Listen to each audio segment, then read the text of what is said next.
नमस्कार दोस्तों, मैं आपके लिए लेकर आया हूँ फर्स्ट ग्रेड फर्स्ट पेपर के लिए स्कूल मैनेजमेंट की कलाम पब्लिकेशन की एस यादव सर की बुक का रिव्यू, जिसमें ऑब्जेक्टिव दे रखे हैं सारे के सारे। कितने पेज है इसमें, कितने रुपए में मुझे मिली और मटेरियल कैसा है इसमें, कौन कौन से टॉपिक अच्छे से दिए रखे हैं उसके बारे में हम इसमें बात करेंगे।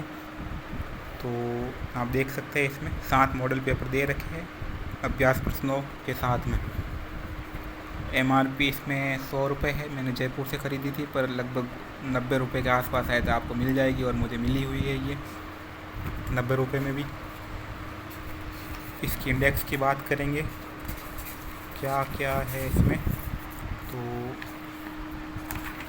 ये चीज़ यहाँ पे इन्होंने दे रखी है कि कौन से टॉपिक से कितने प्रश्न 2011 से लेकर 2024 संस्कृत एग्ज़ाम तक कितने आए हैं, है ना। पिछले 2024 में संस्कृत एग्ज़ाम में जो पेपर हुआ था उसमें ये बता रहे हैं कि 15 प्रश्न आए थे स्कूल मैनेजमेंट के। पता नहीं मुझे। चलिए, ये इसकी होगी इंडेक्स में आप देख सकते हैं कितने पेज है इसमें। 112 पेज है। मॉडल पेपर दे रखे हैं इन्होंने 6 से लेकर 13 पेज तक। फिर उसके बाद में ये सारे टॉपिक जो हमारे लग रहे हैं वो दे रखे हैं इन्होंने। पहले टॉपिक से लेके पहले मॉडल पेपर से बात करते हैं हम। ये पहला मॉडल पेपर हो गया पहले, फिर सेकंड मॉडल पेपर हो गया। फर्स्ट मॉडल पेपर में 12 प्रश्न दे रखे हैं, सेकंड मॉडल पेपर में भी 12 दे रखे हैं, थर्ड मॉडल पेपर में भी 12 प्रश्न दे रखे हैं।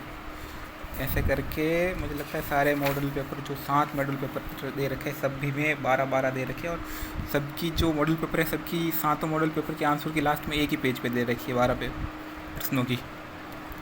चलिए, अच्छी बात है।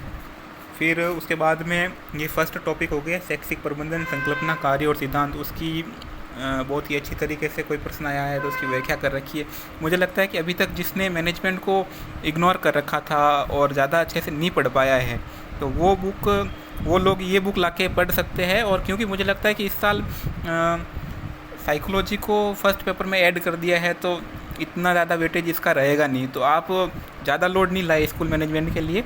और इस बुक को अगर आप ढंग से निकालते हैं ना 2-3 बार, तो मुझे लगता है कि अगर 8 प्रश्न आते हैं तो आप 5-6 प्रश्न मुझे लगता है कि इस बुक से ढंग से पढ़ के भी आप कर सकते हैं, क्योंकि इतनी ज़्यादा डीप नहीं आती है। पिछले साल बहुत डीप लोग पढ़ कर गए थे, पर बहुत ही ईजी जो मैनेजमेंट की प्रश्न आए थे वहाँ पर आप देख सकते हैं। बहुत ही अच्छी दे रखी है इन्होंने। हेनरी फेयोल का बहुत ही अच्छे तरीके से दे रखा है इनका। मुझे एस यादव सर की कोई भी बुक लाओ आप, मुझे सबसे अच्छी चीज़ यही लगती है कि कुछ भी चीज़ हो तो डायग्राम के थ्रू इन्होंने समझाने का प्रयास किया है। ये शैक्षिक प्रबंधन के कार्य एक साथ कितने अच्छे तरीके से इन्होंने डायग्राम के साथ दे रखे हैं, आप देख सकते हैं। ये हो गए वापस विद्यालय प्रबंधन के सिद्धांत हो गए। तो एग्ज़ाम में पूछे जाते हैं ये प्रश्न। और मुझे लगता है कि मैनेजमेंट में इनके अलावा राजस्थान में बहुत सारी बुकें आई है, पर इनके आगे सारी पानी कम है। शैक्षिक प्रबंधन का ये जो एजुकेशनल सिनेरियो है, राजस्थान जो संस्थाएं है, राजस्थान प्रारंभिक शिक्षा विभाग, और कौन से स्वायत्त शासी है नहीं है, यही आजकल एग्ज़ाम में पूछे जाते हैं। आप देखिए जो RSCERT उदयपुर में है उसके बारे में इन्होंने डिटेल से दे रखा है। जहाँ से प्रश्न आ सकते हैं वो उन्होंने अच्छे से व्याख्या कर रखी है। फिर जो उसके 9 विभाग है उसकी उन्होंने पूछ रखा है। इनमें से ज़्यादातर जो प्रश्न आते हैं वो यही आता है कि इनमें से कौन सा विभाग SCERT का है या नहीं है। पिछले साल भी यही आया था, बहुत ईजी प्रश्न था वो। इस साल का कह नहीं सकते, पर मुझे नहीं लगता कि इतनी ज़्यादा हार्ड आएगी जितना हम उसको मान के चलते हैं। फिर ये RSCERT उदयपुर के 2017 की जो डाइट ने रैंकिंग जारी की थी वो है। ये रैंकिंग वाले प्रश्न भी आते हैं, पिछले साल आए हुए भी है। ये रैंकिंग तो अभी आप करंट में कहीं देखें तो वहाँ से देखें पिंक गाइड बुक के बारे में आता है। फिर IASC के कार्य हो गए, IASC के उद्देश्य हो गए, IASC के विभाग हो गए, ये आपको पढ़ के जाना ही पड़ेगा। तो इसमें IASC के जो विभाग है वो भी शॉर्ट में दे रखे हैं, ऐसा नहीं है कि नहीं दे रखे हैं।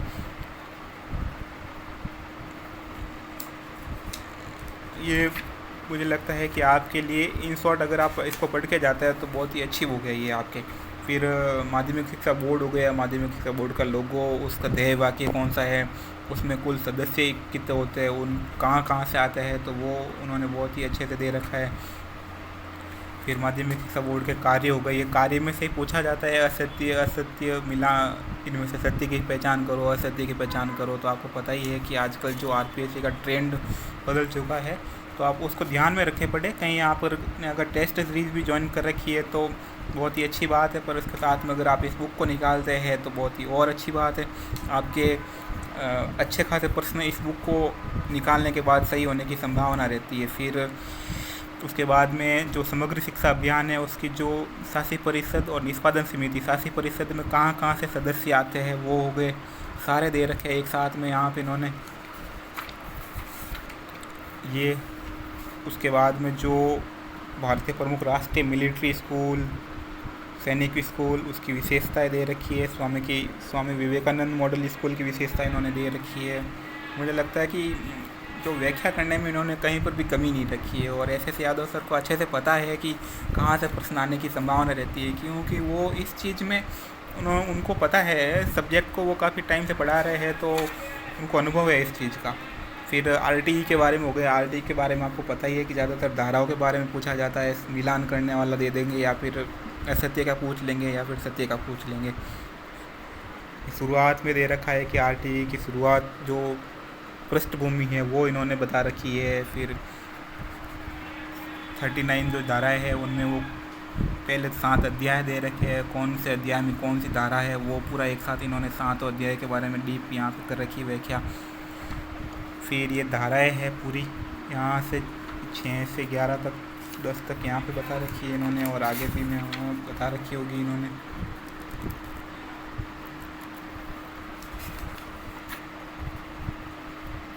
ये वापस धाराएं दे रखी है इन्होंने, सारी धाराएं। मुझे लगता है कि ऑल जो धाराएं हैं यहाँ पे कवर हो जाएगी, मुझे लगता है कहीं और से आपको पढ़ने की ज़रूरत नहीं पड़ेगी। 39 धाराएं हैं, तो 39 धाराएं आपको अच्छे से याद होनी चाहिए, कौन से अध्याय में कौन सी धारा है वो याद होनी चाहिए। ये पिछले साल 2023 में रीट में आए हुए प्रश्न इन्होंने दे रखे हैं, क्योंकि आरटी तो सभी में लगी हुई है। अभ्यास प्रश्न दे रखे हैं। फिर TQM इन्होंने दे रखा है, TQM से रिलेटेड ये जो अवधारणा है जो मेन इम्पोर्टेंट रहती है हमारे टॉपिक में, तो ये इन्होंने एक साथ इंडेक्स बना के इन्होंने दे दिए। फिर उसके बाद में वापस इन्होंने ऑब्जेक्टिव दे दिए। नेतृत्व की शैलियाँ जो मुझे बहुत टफ लगती है वो यहाँ पे इन्होंने बहुत ही अच्छे तरीके से दे रखी है, आप देख सकते हैं। मैं हमेशा यहाँ इनमें कन्फ्यूज़न हो जाता हूँ, कन्फ्यूज़न मुझे हमेशा होता ही है इनमें, कौन सी नेतृत्व की शैलियाँ कौन से विद्वान ने दी है, उन्होंने कौन सी नहीं दी है, कितनी दी है, हमेशा डाउट हो जाता है मुझे। फिर लेसेस फेयर, लीडरशिप स्टाइल अच्छा दे रखा है इन्होंने, मुझे लगता है कि ये बुक आपको लानी चाहिए। और 7 से 8 15 प्रश्न आता है, तो मुझे लगता है कि 7-8 उसमें से आएंगे और 7-8 इसमें से आएंगे। हम कुछ भी कह नहीं सकते, पर हम ऐसा उम्मीद करके चलते हैं कि आरपीएससी ऐसा करे। राष्ट्रीय शिक्षा नीति, वैसे राष्ट्रीय शिक्षा नीति मुझे लगता है सिलेबस में तो नहीं है, पर क्या पता 1-2 प्रश्न फिर भी पूछ ले, आरपीएससी का दिमाग घुमा हुआ हो तो। फिर एनसीए दे रखा है इन्होंने,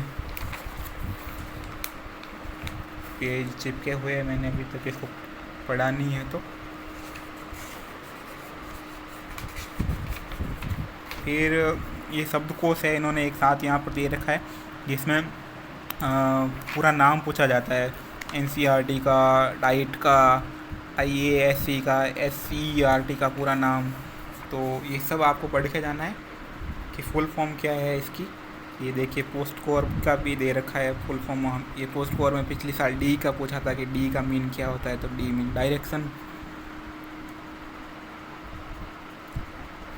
फिर इस्माइल का फुल फॉर्म दीक्षा, आईएएससी। तो ये बुक मुझे लगता है कि आपके लिए अच्छी होगी। अगर आपने अभी तक इसको ज़्यादा इम्पोर्टेंट ना दिया हो तो अब आप इसको लाके अच्छी तरीके से 2-3 बार, अभी 1 महीना लगभग पढ़ा है, तो आप इसको निकालिए। अच्छे प्रश्न आपके सही होने की उम्मीद करता हूँ मैं आपकी। धन्यवाद।